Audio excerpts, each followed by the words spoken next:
শুভ বিবাহের সুসংবাদ দিয়েছেন জাতীয় নাগরিক পার্টির সিনিয়র যুগ্ম মুখ্য সমন্বয়ক আব্দুল হান্নান মাসুদ। ৫ ডিসেম্বর তিনি বিয়ে করেন শ্যামলী সুলতানা জেদনিকে। এরপরই অনেকেই জানতে চাচ্ছেন কে এই শ্যামলী সুলতানা। বিস্তারিত জানাচ্ছেন শেখ ফরিদ। বিবাহ বন্ধনে আবদ্ধ হয়েছেন জাতীয় নাগরিক পার্টির সিনিয়র যুগ্ম মুখ্য সমন্বয়ক ও রাজনৈতিক পর্ষদের সদস্য আব্দুল হান্নান মাসুদ। বাগদানের ২.৫ মাস পর তিনি বিয়ে করেছেন ছাত্র শক্তির নেত্রী শ্যামলী সুলতানা জেদনিকে। গত ৫ ডিসেম্বর বাদ মাগরিব ধানমন্ডি তাকওয়া মসজিদে বিয়ে করেছেন এই যুগল। বিয়ের অনুষ্ঠানে নববিবাহিতা দম্পতির সঙ্গে ছবি তুলেছেন এনসিপির সিনিয়র যুগ্ম আহ্বায়ক সামান্তা শারমিন। যা সামাজিক মাধ্যম ফেসবুকে শেয়ার করে একটি আবেগঘন বার্তাও দেন তিনি। ফেসবুকে সামান্তা শারমিন লিখেন, জাতীয় নাগরিক পার্টির সিনিয়র যুগ্ম মুখ্য সমন্বয়ক আব্দুল হান্নান মাসুদ ও জাতীয় ছাত্র শক্তির ঢাকা বিভাগের সাংগঠনিক সম্পাদক শ্যামলী সুলতানা জেদনির বিয়ে অনুষ্ঠিত হয়েছে। জুলাইয়ের অনুপ্রেরণা নিয়ে গড়ে ওঠা দুজন রাজনীতিবিদদের এই আয়োজনে থাকতে পেরে ভাগ্যবান মনে হচ্ছে নিজেকে।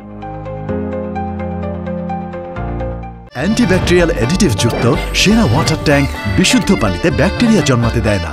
এর আগে গত 18 সেপ্টেম্বর রাজধানীর কামরাঙ্গীর চরে জেদনির বাসায় দুই পরিবারের সদস্য ও ঘনিষ্ঠ বন্ধুদের উপস্থিতিতে এই যুগলের বাগদান সম্পন্ন হয়। জানা যায়, কনে শ্যামলী সুলতানা জেদনি লক্ষ্মীপুর জেলার বাসিন্দা। নর্থ সাউথ বিশ্ববিদ্যালয়ের এনভায়রনমেন্টাল সায়েন্স অ্যান্ড ম্যানেজমেন্ট বিভাগের শিক্ষার্থী জেদনি।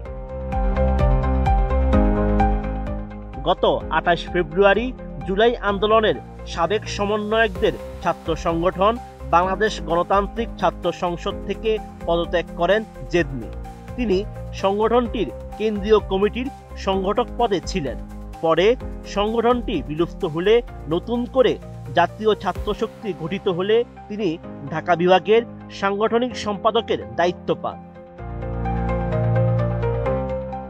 অন্যদিকে নোয়াখালী দ্বীপ উপজেলা হাতিয়ায় জন্ম নেওয়া আব্দুল হান্নান মাসুদ বাংলাদেশের তরুণ রাজনীতিতে উদীয়মান এক নেতা।